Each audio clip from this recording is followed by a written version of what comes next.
Good morning everyone, welcome back to my channel. तो Friday का दिन है, सुबह की बजी है 5:30 और 5:30 बजे से करिए मैंने अपने वीडियो की शुरुआत।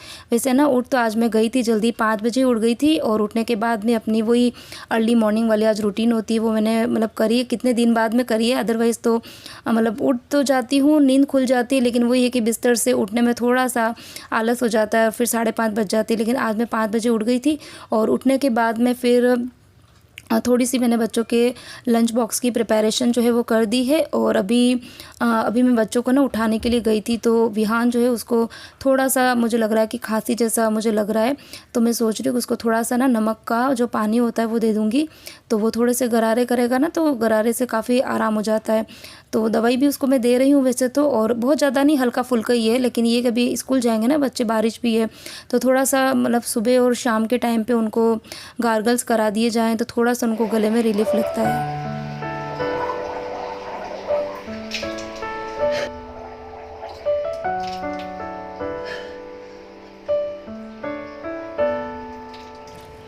तो बच्चे जब तक ब्रश कर रहे थे तब तक मैंने दोनों ही वॉशरूम के अंदर गर्म पानी से बाल्टी भर के रख दी है, क्योंकि पीछे वाले बाथरूम जो है उसी के अंदर गीज़र लगा हुआ है ना, तो वहाँ से पानी जो है वो भर के गर्म पानी और बाहर वाले बाथरूम में भी लाना पड़ता है। तो एक जो है वो बाहर नहा लेता है और एक जना अंदर नहा लेता है। तो अभी बस दोनों बच्चे नहाने के लिए गए हैं और अब मैं फटाफट से बच्चों के टिफ़िन की कर लेती हूँ तैयारी। तो आज बच्चों के टिफ़िन में मैं बना रही हूँ अप्पम जो भी कुछ बोल दो, सूजी के बना रही हूँ। तो रात को बच्चों ने एक्चुअली बोला था कि मम्मी ना अप्पम भर देना टिफ़िन में, बहुत दिन से बनाए नहीं है। तो वैसे तो मैं जनरली इस तरीके की रेसिपी ना कम बनाती हूँ मॉर्निंग के टाइम पे, क्योंकि ये जो है ना चीज़ें गरम गरम अच्छी लगती है, ठंडे होने के बाद में थोड़ी सी ना टाइट सी हो जाती है। लेकिन यही कि जब बच्चे बोलते हैं तो फिर बना देती हूँ। तो सुबह जब मैं आज उठी थी सुबह 5 बजे ना, तो उस टाइम पर ही मैंने सूजी जो थी वो दही में भिगो के रख दी थी, और दही में भिगो के और फिर अप्पम वगैरह बनाते हैं तो वो काफ़ी ज़्यादा अच्छे बनते हैं, फ्लफ़ी बनते हैं। और उसके बाद में मैंने अंदर ढेर सारी वेजिटेबल जो थी वो डाल दी थी, जो मेरे पास में पड़ी हुई थी, थोड़े से कॉर्न थे तो वो डाल दिए थे मैंने, और थोड़ा सा जो ये था अपना कद्दू पड़ा हुआ था तो वो भी मैंने घिस के डाल दिया था। और इसके अलावा खीरा ककड़ी डाली थी, शिमला मिर्ची डाली थी, टमाटर, करी पत्ता, थोड़ी सी हरी मिर्ची, और ये सब डाल के मैंने अच्छे से घोल जो है वो बना दिया और बस अभी मैंने चढ़ा दिया है। तो अप्पम जो है वो मेरे पास में एक्चुअली ना एक ही सांचा है, और एक अगर मैं बेच बनाऊंगी तो उससे तो काम बनेगा नहीं, तो थोड़ा सा टाइम लगता है, एकदम स्लो पे इसको पकाने पड़ते हैं तभी वो अच्छे बनते हैं। तो लेकिन हाँ, अच्छे बन जाते हैं। मेरा एक्चुअली जो सांचा है ना वो काफ़ी अच्छा है, इसमें चिपकते नहीं है। और ये जो था ये अप्पे का जो सांचा है ना, वो पिछले साल मेरी जो सिस्टर है उसने मुझे राखी पर गिफ्ट दिया था। मुझे पता भी नहीं था, उसने ऑर्डर कर दिया था और एकदम से घर पर आया तो फिर मुझे पता चला। तो उसको पता है कि बच्चों को मेरे ये इस तरह की रेसिपियाँ काफ़ी ज़्यादा अच्छी लगती है, साउथ इंडियन ना, इसके लिए तो काफ़ी अच्छा है ये वाला। और बस ये देखो कितने अच्छे से फ्लफ़ी से गोल गोल से बने हैं। तो अभी फटाफट से टिफ़िन जो है मैं तैयार कर दूँगी। तो टिफ़िन में एक तो मैं अप्पे रखूँगी ही, और थोड़े से मैंने ना ज़्यादा बनाए बच्चों के टिफ़िन में। मैं इस तरह की चीज़ें होती हैं ना वो थोड़ी ज़्यादा ही रखती हूँ, और क्योंकि रोटी सब्जी रखते हैं तो वो तो क्या है, दूसरे बच्चे शेयर नहीं करते इतना। लेकिन अगर मैगी हो गई या फिर इस तरीके की कोई डिश होती है ना स्पेशल जो होती है, तो वो फिर है ना दूसरे बच्चे भी शेयर करते हैं, तो मैं थोड़े से ज़्यादा ही रख रही हूँ। और साथ में फ्रूट्स के अंदर आज मैं रख रही हूँ पेयर जो भी बोल दो, नाशपाती बोलते हैं हम लोग तो ये रख रही हूँ। ये ना एकदम देसी वाली है, एक तो वो दूसरी आती है ना जो क्या बोलते हैं अपने, विदेशी वाली जो होती है, वो कैसी होती है कि वो अंदर से बिल्कुल सॉफ्ट होती है, बहुत ज़्यादा सॉफ्ट होती है, जूसी होती है। लेकिन ये देसी वाली जो नाशपाती होती है ना, इसके छिलके भी थोड़े कड़क होते हैं, और ये खाने में हल्की सी खट्टी टाइप की लगती है, लेकिन काफ़ी टेस्टी लगती है। तो कल हम गए थे सब्ज़ी मार्केट, तो सब्ज़ी तो मिली नहीं थी इतनी ज़्यादा, लेकिन हम लोग ये लेकर आ गए थे।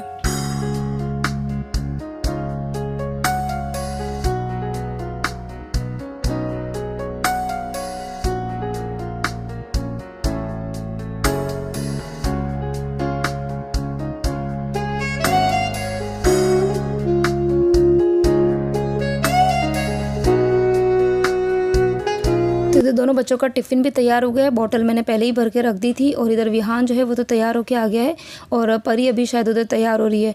तो फाइनली दोनों बच्चे तैयार हो गए हैं, दोनों ने अपना ब्रेकफास्ट भी कर लिया है, दूध भी पी लिया है। और इधर मैंने अपनी ड्रेस जो है वो चेंज कर ली है, क्योंकि मैंने गाउन पहन के रखी थी ना, तभी बच्चों को मैं नीचे छोड़ने जाऊँगी तो फिर गाउन में अच्छा नहीं लगता है। तो फिर मैंने जो कल मैंने जो कुर्ती वगैरह पहन रखी थी ना, वही वाली कुर्ती डाल दी थी। तो कई बार ऐसा हो जाता है, आप लोग ना मेरे को क्वेश्चन भी करते हैं, अभी तो नहीं आते लेकिन मेरे पास में पहले वाले आते थे कि आप है ना पूरे दिन जो कुर्ती वगैरह जो पहनते हो ना, तो नेक्स्ट डे भी आप उसी में ही काम करते हो, तो आप चेंज नहीं करते हो क्या? तो भाई करते हैं चेंज तो, लेकिन ये कि मॉर्निंग में जब बच्चों को छोड़ने के लिए जाती हूँ ना, तो फिर मैं फिर से वही वाली कुर्ती वगैरह पहन लेती हूँ, नीचे जाती हूँ इसके लिए। तो बस बच्चे जो है वो चले गए हैं स्कूल, और उसके बाद में तो खैर मैंने थोड़ी देर शूट भी नहीं किया था, घंटे 1.5 घंटे। अभी शायद 8:30 बजे का टाइम हो रहा है और अभी मैं कर रही हूँ लंच की तैयारी। तो लंच में एक्चुअली मेरे पास, मैंने सही कहूँ ना, तो आज फ्रिज में सब्जियाँ जो है ना वो बिल्कुल ख़त्म हो गई थी, लेकिन थोड़ी थोड़ी सी सब्जियाँ पड़ी हुई थी और फिर मैं बहुत कंफ्यूज हो रही थी और दाल आज बिल्कुल भी खाने का मन नहीं था। तो मैंने सोचा कि चलो आज कुछ है ना नई कुछ सब्ज़ी जो है वो ट्राई की जाए। तो थोड़ी सी टिंडोरी जो थी वो मैंने मतलब चॉप करके रखी हुई थी, और थोड़ी सी ये जो काचरी है ना, भी कुछ दिन पहले मैंने आपको बोली थी काचरी का काचरा बड़ा सा था, वो तो थोड़ी तो मैंने बना दी थी, थोड़ी बहुत ये भी पड़ी हुई थी। तो 2 तो ये सब्जियाँ पड़ी हुई थी और कैप्सिकम पड़ी हुई थी 3। तो 3 में से 1 कैप्सिकम जो थी वो तो काफ़ी ज़्यादा ठीक थी, अच्छी थी, मतलब वो 1-2 दिन और पड़ी रह सकती फ्रिज के अंदर। लेकिन 2 जो थी वो थोड़ी, मुझे ऐसा लग रहा था कि अब अगर वो फ्रिज में पड़ी रहेगी तो उसको फ्रिज की ठंड जो है वो बर्दाश्त नहीं होगी। तो मैंने इधर टिंडोरी, काचरी और जो कैप्सिकम है इन तीनों को साथ में कट कर दिया है, और टिंडोरी और काचरी इन दोनों को तो मैंने साथ में ही किया, लेकिन कैप्सिकम को मैंने रखा है अलग। तो आज बिल्कुल अलग तरह की सब्ज़ी बनने वाली है। तो जब भी मेरे फ्रिज में इस तरह से थोड़ी थोड़ी सब्जियाँ अगर बच जाती ना, तो मैं उनको कुछ ना कुछ अलग उसके अंदर मतलब चेंज जो है वो ला के और सब्ज़ी बना देती हूँ। और पता है जब इस तरह की सब्जियां होती है ना, वो अगर हम सेपरेटली बनाते हैं, मतलब जैसे टिंडोरी की अलग से बनाई या काचरी की अलग से बनाई या कैप्सिकम की अलग से बनाई ना, तो वो इतनी अच्छी नहीं लगती। लेकिन जब हम इस तरह से नया कोई वेरिएशन दे देते हैं, इस तरह से मिक्स करके बनाते हैं, तो सब्ज़ी काफ़ी ज़्यादा अच्छी बन जाती है।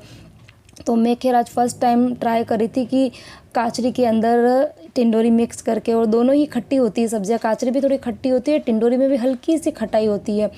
तो सब्ज़ी ना काफ़ी ज़्यादा अच्छी बनी थी। तो अभी मैंने कैप्सिकम मिक्स नहीं करी है, क्योंकि टिंडोरी और काचरी जो है ना उसको पकने में टाइम लगेगा, और कैप्सिकम तो बहुत जल्दी मतलब पक जाती है। तो अभी देखो ये सब्ज़ी जो है वो 5-7 मिनट लगे थे, पक गई है। इस बीच में मैंने जो है वो आटा भी गूँथ लिया था, और जो रात के बर्तन पड़े हुए थे उनको भी अपनी अपनी जगह पे लगा दिया, और अभी बस जो कैप्सिकम है वो डाल दिए, और जो रूटीन वाले मसाले हैं वो मैं डाल दूँगी।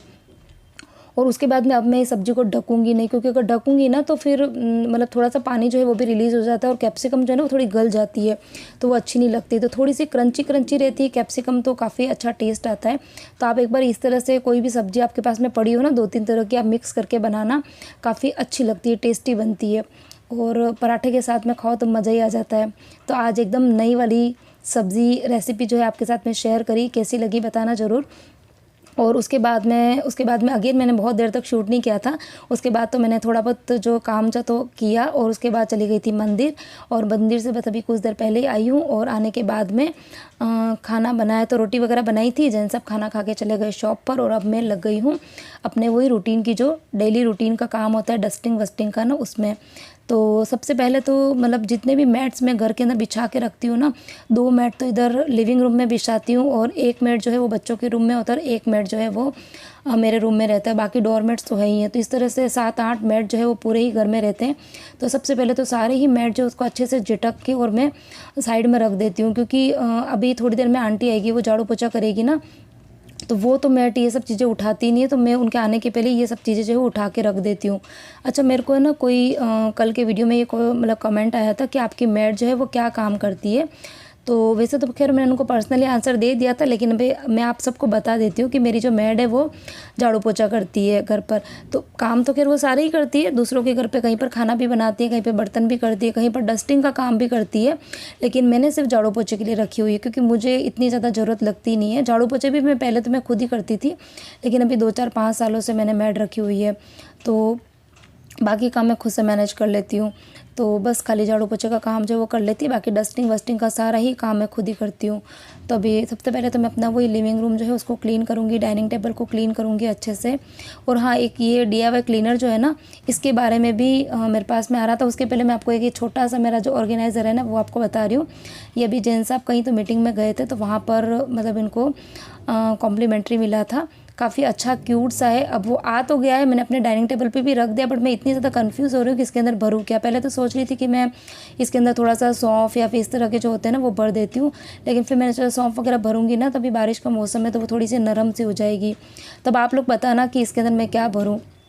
ठीक है, इसीलिए मैंने आपको आज स्पेशली ये जो ऑर्गेनाइज़र है ना वो आपको बताया है मैंने वीडियो में कि आप मुझे सजेशन देना कि मैं इसके अंदर क्या चीज़ भर सकती हूँ। तो चलिए बातों बातों में मेरे पूरे ही लिविंग रूम जो है उसकी क्लीनिंग हो गई है। और हाँ, एक चीज़, ये DIY क्लीनर के बारे में कोई पूछ रहा था कि DIY क्लीनर का लिंक दे दो। तो भाई DIY क्लीनर है ये तो मैंने घर पे ही बनाया, इसका लिंक कैसे दूँ? ये मैंने घर पे ही बनाया है और कई बार वीडियोज़ में मैंने बताया भी है कि मैं ये किस तरीके से बनाती हूँ। मतलब 3/4 पार्ट जो होता है वो नॉर्मल टैप वाटर होता है और 1/4 पार्ट इसमें विनेगर जो है वो ऐड करती हूँ और थोड़ा सा इसके अंदर डिश वॉश जेल जो है वो डाल देती हूँ, 1 से 2 चम्मच बस। और एकदम बढ़िया वाला DIY क्लीनर जो है वो घर पर बनकर तैयार हो जाता है और इसी से ही मेरे पूरे ही घर की क्लीनिंग होती है। तो बच्चों का रूम जो है वो भी मैंने क्लीन कर दिया और अब उसके बाद में बारी आती है कुछ एक्स्ट्रा क्लीनिंग की। तो रूटीन की जो साफ़ सफाई है वो तो होती ही है, लेकिन 10 से 15 मिनट में अपनी कुछ भी एक्स्ट्रा क्लीनिंग, कुछ भी मतलब घर के अंदर कभी बच्चों के रूम का कोई वार्डरोब जो है वो मैंने साफ़ कर दिया, कोई कैबिनेट साफ़ कर दिया, या कभी बच्चों का कोई स्टडी के जो शेल्फ वगैरह होते हैं तो उसको क्लीन कर देती हूँ। तो आज बारी थी मेरा जो रूम है उसके मतलब पूरा बाहर से जो वार्डरोब है ना उसको क्लीन करने की। तो पूरे ही घर के अंदर आप समझ लो कि मेरे घर में जो सनमाइका है ना वो लाइट कलर की ज़्यादा है, डार्क कलर की कम है। तो मुझे लाइट कलर पसंद आते हैं, इसके लिए मैंने जब घर बनाया था ना तब इनको स्पेशली बोला था कि आप लाइट चीज़ों का यूज़ ज़्यादा करना ताकि घर के अंदर लाइट ज़्यादा रहती है। तो लेकिन ये है कि चीज़ें लाइट पसंद तो कर ली लेकिन उसको मेंटेन करना बड़ा मुश्किल होता है, तो क्लीनिंग फिर करनी पड़ती है। तो बस घर में साफ़ सफाई का काम चल ही रहा था और इसी बीच में आज मेड जो है वो वैसे तो 1 बजे आती है लेकिन आज 12 बजे आ गई थी। तो बस वही है कि उनके आने के पहले डस्टिंग का काम कंप्लीट कर देती हूँ और किचन के अंदर ये जितने भी कैबिनेट्स होते हैं ना उनको मैं खोल देती हूँ, स्पेशली जो नीचे वाले होते हैं ना उनको, ताकि आंटी ना उसके नीचे भी थोड़ा सा झाड़ू को अच्छे से घुसा घुसा के झाड़ू निकाल दें। तो ये है कि जब आपके घर में मेड आती है ना तो वो आते हैं तो वो प्रॉब्लम तो कुछ नहीं है, लेकिन आपको ना उनके साथ में रह के काम करवाना पड़ता है। उनके साथ में रह के काम करवाओगे तो आप आपके ना मन के मुताबिक काम मतलब कर सकते हो, आपको घर को आप क्लीन रख सकते हो। बाकी कई बार ऐसा होता है ना कि आप ये सोचते हो कि वो काम करे और आप एक जगह मोबाइल लेके बैठ जाओगे, देखते रहोगे, तो फिर वो तो उनके हिसाब से ही काम करेगी ना, ऐसा है। लेकिन मैं ऐसा नहीं करती हूँ, मैं उनके साथ साथ में रह के ही काम करवाती हूँ ताकि फिर मेरे को जैसा काम चाहिए वैसा हो जाता है। कई बार मैं उनको कुछ एक्स्ट्रा कहीं पर होता है ना कि कभी कोई कैबिनेट वगैरह है क्लीन वगैरह करवाना तो वो भी करवा देती हूँ। और किचन जो है वो मेरा मतलब गंदा हो ही जाता है, कई बार पानी वगैरह गिरता है ना नीचे, तो वो उनसे क्लीन करवा देती हूँ। तो अच्छा, आज मेरा मन ये था कि मैं एक्चुअली भूल गई थी कि आज वो 12 बजे आने वाली है। बाकी आज मेरा मन था कि मैं इन सोफ़ों को मतलब उनका जो ऊपर वाली साइड है वो तो मैं हमेशा क्लीन करती हूँ, लेकिन आज मेरा मन हो रहा था कि सोफ़ों को आगे खींच के और उसका जो पीछे वाला पार्ट है ना उसको अच्छे से साफ़ कर दूँगी। लेकिन आंटी आज जल्दी आ गई तो आज मेरा ये वाला काम जो वो रह गया है, तो ये फिर मैं कभी देखूँगी, कल तक या परसों तक कर लूँगी।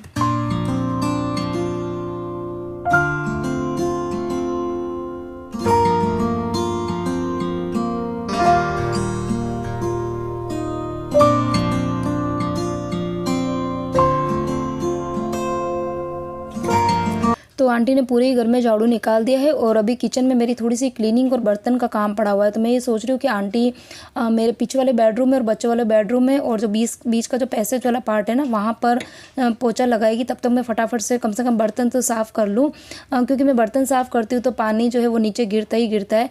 तो खैर मेरी कोशिश हमेशा ये रहती है कि आंटी आए ना उसके पहले मैं मतलब सारा ही काम कर लूँ, स्पेशली किचन की क्लीनिंग और बर्तन का काम भी कर लूँ। बट आज मैं थोड़ा सा एक्स्ट्रा क्लीनिंग में थोड़ा ज़्यादा ही ध्यान दे दिया था ना, तो उस चक्कर में काम जो है वो थोड़ा सा लेट हो गया।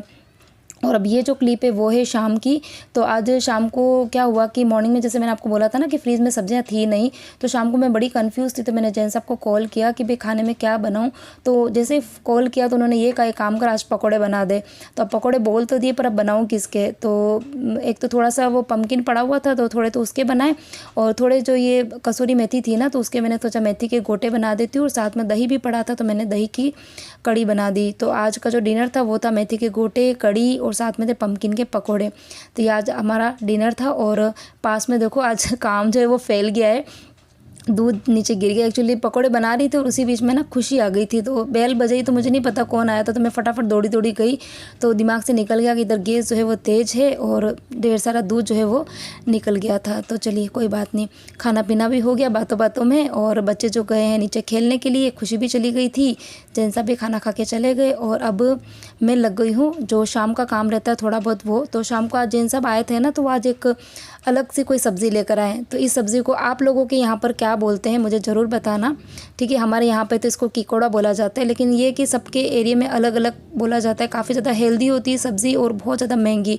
हमारे यहाँ पर ये 400 रुपये किलो की मिल रही है सब्ज़ी। तो आपके यहाँ पर इस सब्ज़ी को क्या बोलते हैं, क्या इसकी रेट है, तो मुझे सब जल्दी जल्दी से कमेंट करके बता देना, ठीक है। तो चलिए इस वीडियो को करते हैं यहीं पर एंड। और वीडियो यदि आपको पसंद आया हो, कुछ भी चीज़ पसंद आई हो, तो प्लीज़ वीडियो को लाइक करना, शेयर करना, ढेर सारे कमेंट करना। और चैनल को सब्सक्राइब नहीं किया है तो प्लीज़ चैनल को सब्सक्राइब कर देना। और हाँ, इंस्टाग्राम पर फॉलो करना मत भूलना। तो मिलती हूँ नेक्स्ट वीडियो में। Till then bye bye, take care.